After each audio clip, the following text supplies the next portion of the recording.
Good morning. So today I will introduce to all of you to the edema.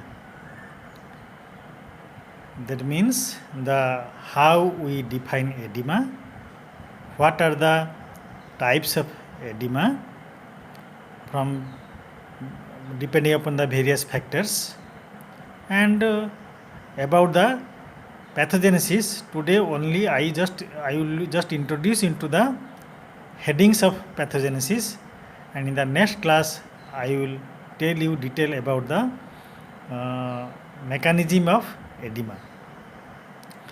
So edema in simple word, that we call it as swelling.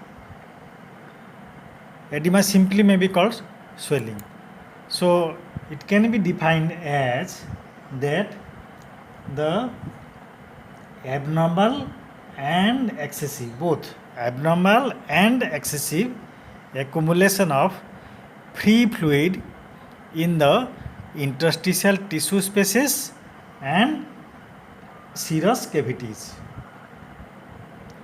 So that should be abnormal and there should be excessive.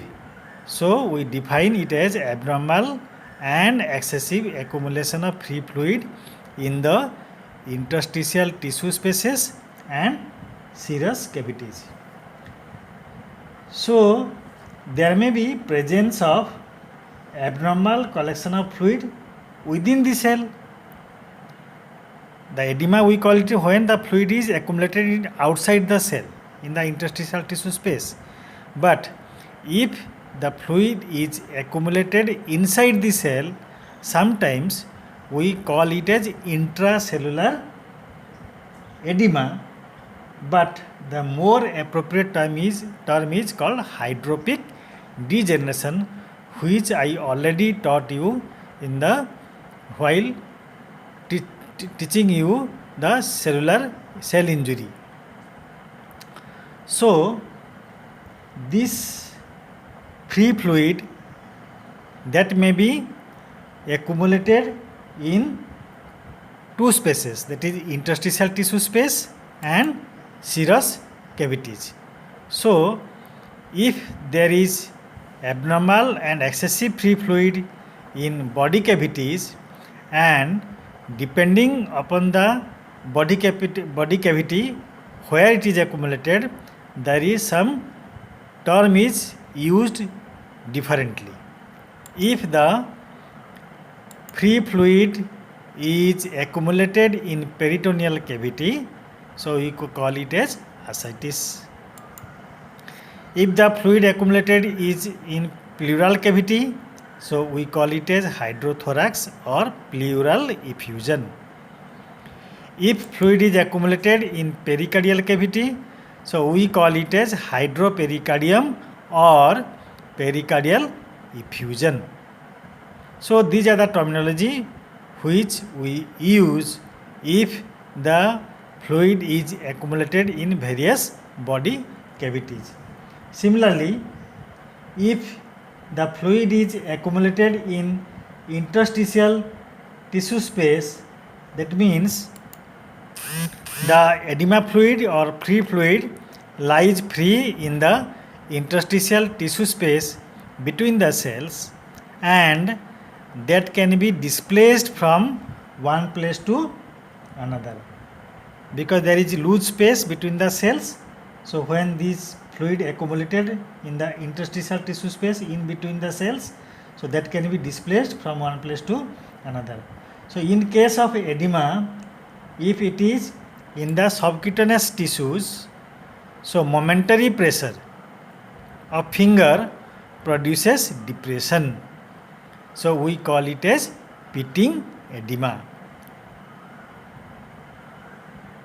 So if we put our fingers, give some momentary pressure for a few seconds, so there is a impression remain there, that is called depression, so we call it as pitting edema.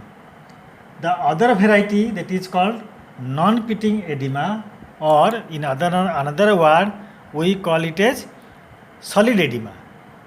That means when we put pressure of our finger, so there will be no depression. So that is called non-pitting edema or solid edema, which we find in the case of myxoedema or in case of also elephantiasis.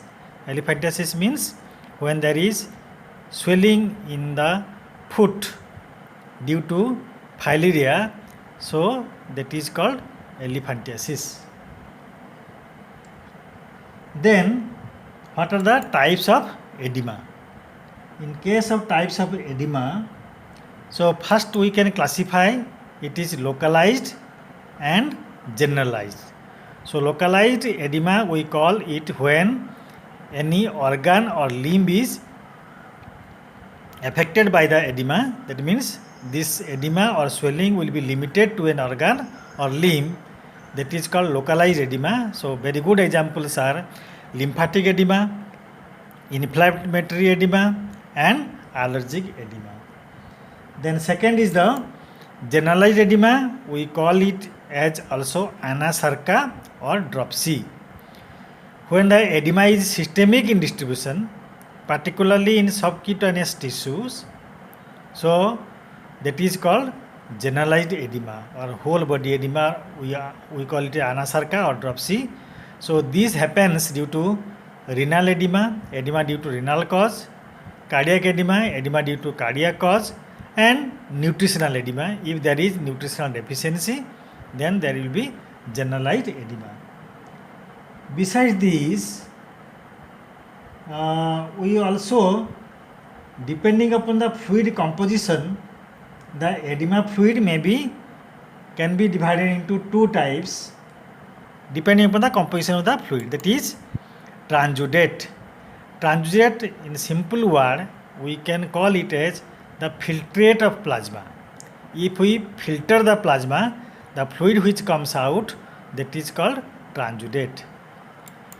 If there is leakage of plasma, so that means that fluid contains everything which plasma contains. So that is called exudate. We call it as inflammatory edema. We find it in inflammatory edema. Transudate we find in cardiac and renal edema, and exudate we find in inflammatory edema. Now the question comes to your mind, what is the difference between the transudate and exudate? So I will now explain what is the difference between the transudate and exudate.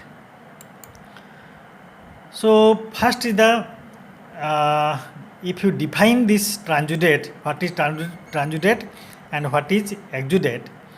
So definition is transudate, which I already told you, that this is the filtrate of blood plasma without changes in endothelial permeability.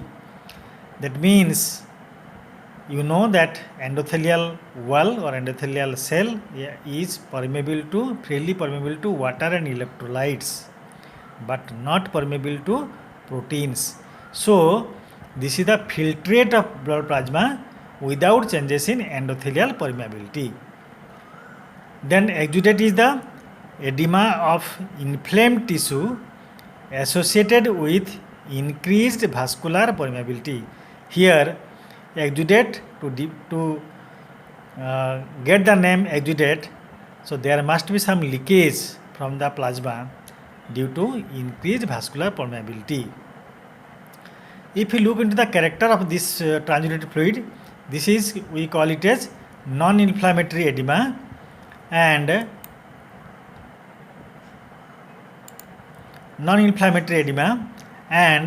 exudate is the inflammatory edema.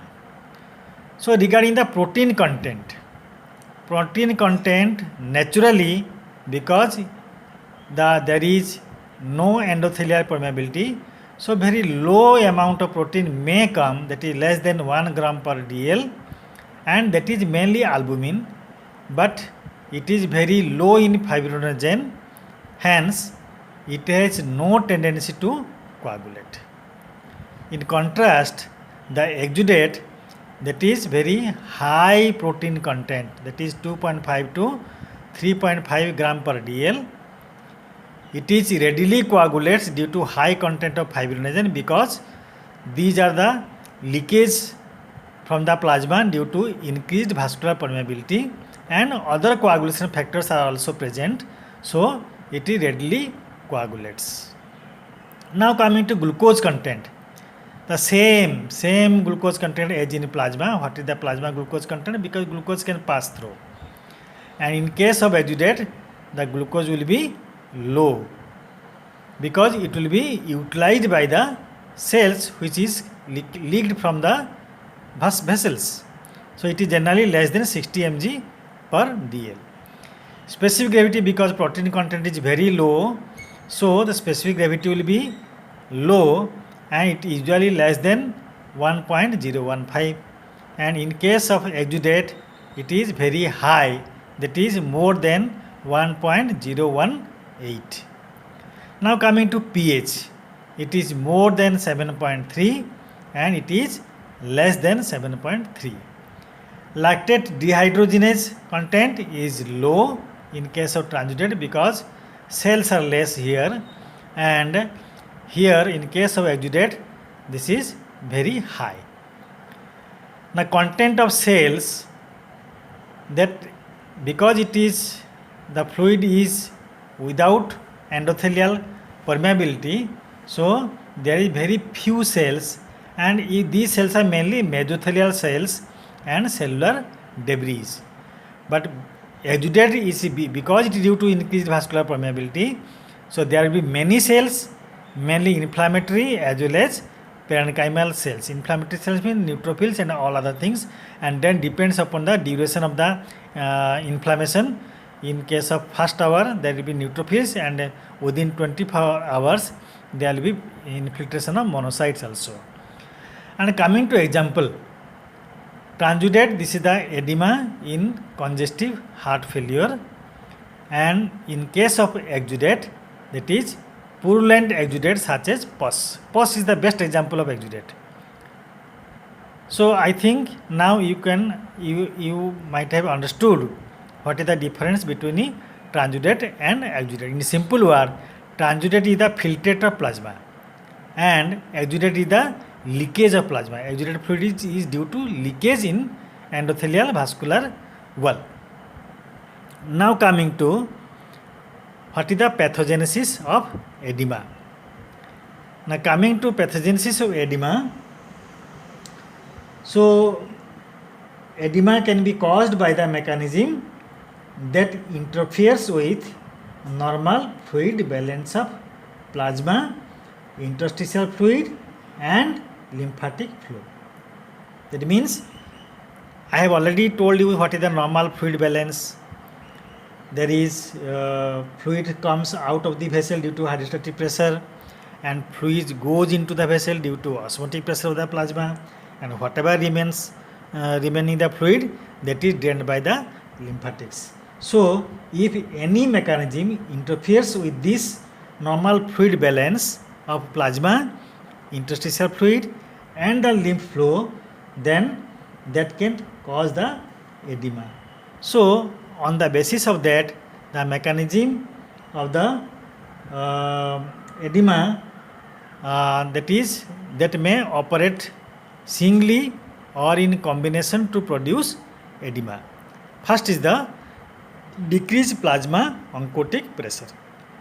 If plasma oncotic pressure is decreased, then the fluid will not go into the vessels, that will remain in the interstitial tissue space. I will explain you detail in the mechanism. Then increased capillary hydrostatic pressure. If hydrostatic pressure will be increased, then more fluid will come out of the vessel into the interstitial tissue space. Then lymphatic obstruction. You know that lymphatic channels has a great role in clearing the remaining fluid which remains in the interstitial tissue space. If there is obstruction in the lymphatic outflow, so that may also cause edema.